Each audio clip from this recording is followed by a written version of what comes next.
Hi there, the Bath Dog here. In this video, I look at rules for order of operations. Order of operations are the procedures, the order in which we perform operations in mathematics, like parentheses versus exponents versus multiplication, division versus addition, subtraction. And there's a definite order in which you are to perform operations in a mathematical problem, and that's what this video addresses. So this could be anywhere, I would argue, from grade 6 all the way up to early high school. It could be an Algebra 1 course for sure, but it also could be way back in grade 6. So there's a range of students this video could be applicable to and would be worth watching. Please be aware that this video does use positive and negative integers in some of the examples and problems, and remember, an integer is your positive, negative whole numbers. So let's get started. So we're going to look at how operations are prioritized. We look at parentheses, exponents, multiplication, division, addition, subtraction in this video. So here are the rules. First thing you do, number one, if you have parentheses, you do those first. Next, you do exponents. Then, any multiplication divisions in the problem, you work those starting at the left. You work left to right. Finally, you finish with any addition subtractions, again working from left to right. So a way of remembering this traditionally is we say PEMDAS, and you may have heard of please excuse my dear Aunt Sally. Please for parentheses, E for exponents, M in my for dear, D in dear, M in my for multiplication, D in dear for division, A and aunt for addition, S in Sally for subtraction. So let's look at some examples. Well, multiplication comes before, let's write PEMDAS here for each one of these.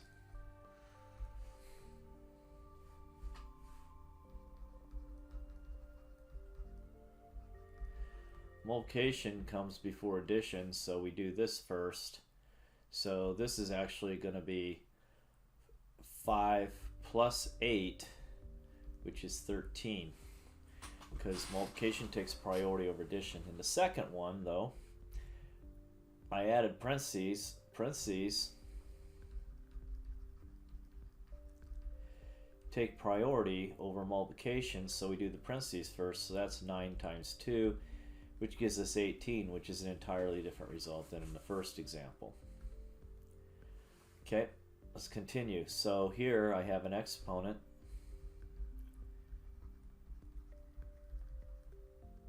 So I do that first. So that's 1. Then I have a multiplication, 2. And then I have a subtraction, 3. So the way I'm going to do this is I'm going to work below here. So first thing is 4 to the second is 16. So I have 7 minus 16 times 3. Well, 16 times 3, the multiplication comes next. That's 48. So I have 7 minus 48, which is negative 41. Now if I put the parentheses in, it changes everything. So here now, I have a set of parentheses, that's 1. So I work what's in the parentheses, so this subtraction takes priority, it's in the parentheses. Then I do the exponent 2, and finally I do the multiplication 3. So this is going to be equal to 7 minus 4 is 3 squared times 3. Well, that's 9 times 3, which is 27. And yet the same numbers and signs, except I added a parentheses in a different spot here. So in this last example, I do the parentheses first.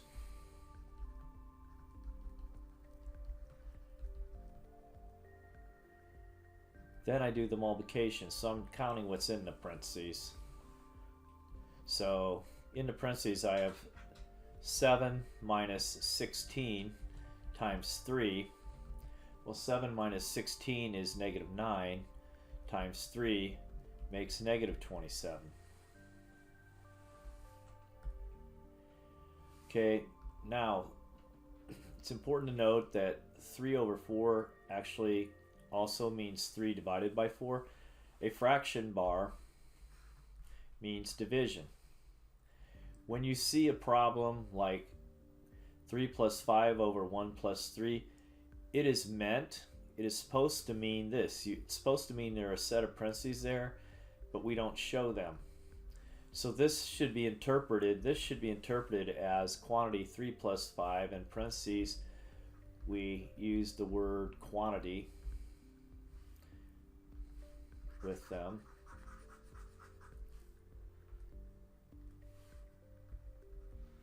The quantity.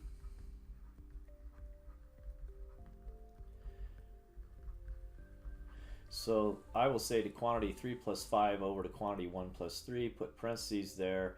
So that's 8 over 4, which is 2. Otherwise, if you do not add parentheses, a calculator will perform something that you don't really intend for it to do. If you plug this into a calculator as 3 plus 5 divided by 1 plus 3, you're going to get the multiplication here first. So you're going to get 3 plus, like I did right here, you're going to get 3 plus 5 divided by 1 plus 3, which is 3 plus 5 plus 3, which is 11. That's not what you want. So if you plug this into a calculator, you need to add a set of parentheses around what we call the numerator and the denominator. The numerator is the top of the fraction, the denominator is the bottom. Okay, because we want this problem, quantity 3 plus 5 or 1 plus 3, to equal 2. We do not want it to equal 11.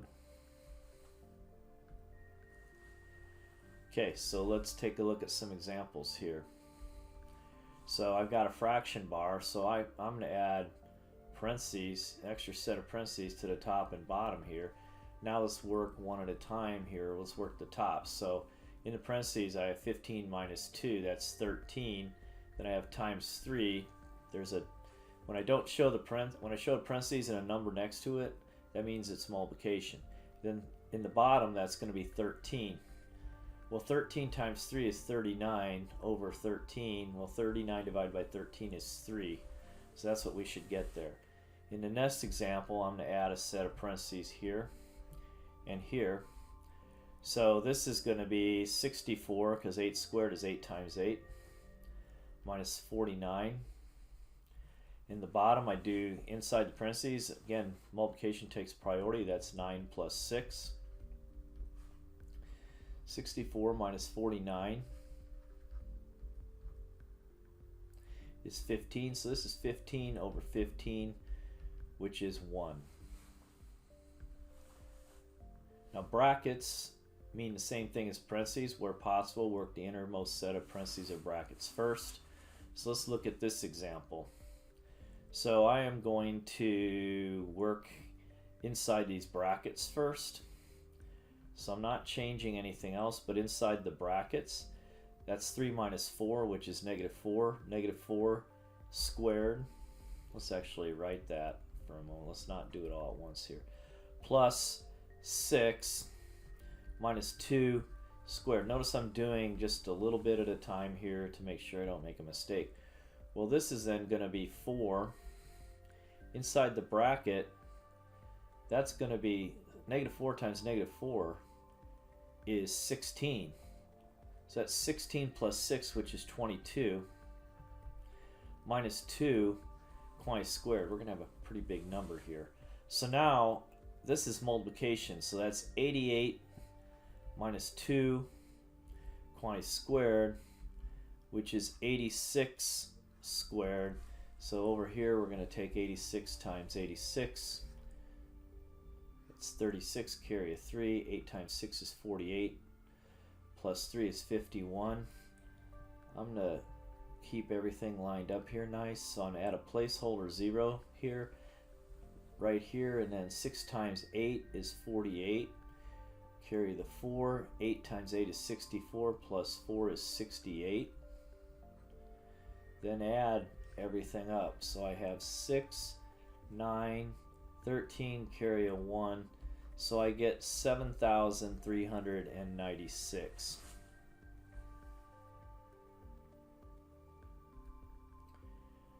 Okay, stop the video, work these problems, these 4 problems, and then check your answer versus what I do. Okay, in number 1, multiplication takes priority, so that's 5 plus 4 times 7 is 28, so that's 33. Number 2, parentheses take priority, so I'm going to put this under, that's negative 5 minus 2 times 5 squared. Now the exponents take priority, that's negative 5 minus 2 times 5 squared is 25, it's 5 times 5, so now I have negative 5, multiplication takes priority, minus 50, so that's negative 55. Okay, now I'm going to add a set of parentheses to the top and to the numerator and the denominator of this fraction. So 20 minus 15 is 5. 17 minus 2 is 15. Well, that can be reduced because I can divide 5 into the top and bottom. So that is 1/3. In the last example, the brackets mean the same thing as parentheses. I'm going to work the inner set of parentheses first. So I'm going to write this as 2 bracket 6 minus 7 is negative 1. Well, negative 1 times negative 1 is 1. So this is going to be 1 times 5 plus 2 times 3 quantity squared. So now we have 2 bracket times bracket. 1 times 5 is 5. 2 times 3 is 6 because multiplications take priority over addition. That's squared. So now the bracket 5 plus 6 is 11. So I have 2 times 11 squared. Okay, from your multiplication tables, 11 squared is 11 times 11. That's 121. So we have 2 times 121. So our final answer is 242. Okay, let's take a look at something else here. Now notice that negative 1 to the 4th means negative 1 times negative 1 times negative 1 times negative 1. Notice that you have 4 negative signs here. Well, negative times negative is a positive. Negative times negative is a positive. Positive times positive is positive. So this is going to be a positive answer. So that's just going to be 1. It's just going to be 1 to the 4th, which is 1. Now the next example, I have negative 1 to the 5th, which is this. We just said negative 1 to the 4th is 1, so that's 1 times negative 1, which is negative 1. Okay. Now the next problem is confusing to many, and you want to make sure if you're doing this that you write it as you intend it to be. So the way this is written, this means the negative of 1 to the 4th. So really this means this. Well, 1 to the 4th is 1, so that's negative 1. Notice that's different than the quantity negative 1 to the 4th. Now negative 1 to the 5th means the negative of 1 to the 5th. Well, 1 to the 5th is 1, so this also is negative 1. So in the case of when you have an odd exponent and you have negatives, it doesn't make a difference, but if you have an even exponent, it absolutely does. So this leads to a rule that I have. When you have multiple numbers multiplied or divided, the final answer will be positive if the number of negative signs is even. So for example here I have 4 negative signs. I can just figure out the sign of my answer, the sign of my final answer, whether it's positive or negative, before I even do the calculations. That makes it a lot easier. So then I can just go, well, that's 100 divided by 2, which is 50, divided by 5, which is 10, divided by 1 is 10. If the number of negative signs is odd, your answer is going to be negative. So I notice I have 1, 2, 3 negative signs here, so I can just drop a negative there, then do the calculation. 100 divided by 2 is 50, divided by 5 is 10, divided by 1 is negative 10 here. Alright, so stop the video, do those. I have 4 questions here. Do those questions and then check to see if you agree with what I got. The first one, you have a negative to an even power, so that's actually going to be just 1. That's 1 times itself 100 times. Negative 1 to the 101st, though, is going to be negative 1, because you're an odd number of negative signs. Here I'm going to rewrite this as the negative of 1 to the 101st, so that's negative 1, because 1 to the 101st is 1, and take the negative of it. And the next one is 1 to 100th is negative, so that's also going to be negative 1. Okay, add parentheses to make the equation true. So I have negative 4 plus 2 times 3 is negative 6. That's not true right now because negative 4 plus 6 is 2. But notice if I add a set of parentheses like this, this becomes negative 2 times 3, which is negative 6. So that is where I could add parentheses to make that true. In the next problem, 4 plus 8 divided by 2 plus 3 times 4, that's a times 4 there, equals 18. Well, that's not true as it stands. So let's see what we could do. Well, notice if I add a set of parentheses here, that becomes 12 divided by 2 plus 3 times 4. Well, 12 divided by 2 is 6, plus 12 is 18. So if I add a set of parentheses here, that makes that equation true. In the last problem, 2 plus 1 to the 4th is 81. Well, right now that's 2 plus 1 is 3. However, if I put a set of parentheses here, that becomes 3 to the 4th, which is 3 times 3 times 3 times 3, which is 9 times 9, which is 81. So now, add a set of parentheses to make the equation true. Stop the video. You may need to add more than one set of parentheses. Okay, so stop the video, try these 3 problems. When you're done, start it, and we'll see if we can agree. Okay. Number 1. So this is negative 8. Right now, as it stands, that's 3 minus 24 plus 2. There's no way I'm getting negative 8 from that. However, if I had a set of parentheses here and a set of parentheses here, that becomes negative 1 times 8, which is negative 8. So if I add 2 sets of parentheses, it works. Number 2. Okay, right now that's 3 times 16, because 4 squared is 16 minus 1, that's 45. That doesn't work. However, if I add a set of parentheses there, that's 3 times 4 squared. Well, 3 times 4 in parentheses is 12. 12 squared is 144 minus 1 makes 143. So you can add a set of parentheses as I showed there. And in the last one, we have, this has to be 6. Okay, so if I add a set of parentheses here, that would be 18 divided by 3 is 6 squared plus negative 6 plus 4 squared. Well, that's not going to work. So let's undo that.